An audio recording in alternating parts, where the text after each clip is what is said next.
Hi, we're Lovin. I'm Nestle Arishin, I'm Alexis Moy. and today we're making buttermilk biscuits. To make buttermilk biscuits, you need Flour, baking powder, salt, baking soda, sugar, either or, shortening or butter, buttermilk, and milk for browning. And if you don't want to measure out these dry ingredients here, you can use self-rising flour instead. And make sure these ingredients are kept cold. Here we have the dry ingredients pre-measured. You can either whisk them or sift them into the bowl. And over here we have our milk and our fat. Today we're using shortening for this batch. You want to cut them up and then pour them in.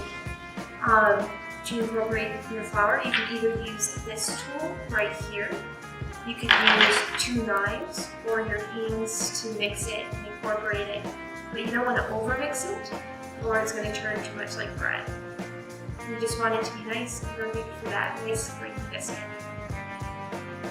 And after you incorporate your butter, you pour in your milk and mix that together to make the dough.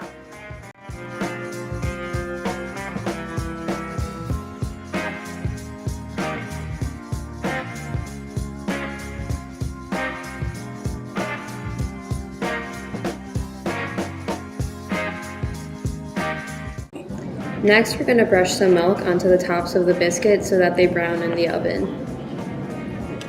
And this is regular milk, not buttermilk.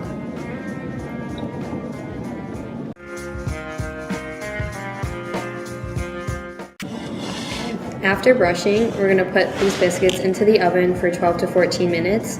I preheated the oven already at 425 degrees.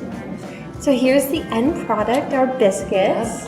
And we decorated with some fruits and some almonds, but you can just eat it with whatever you want. Yep.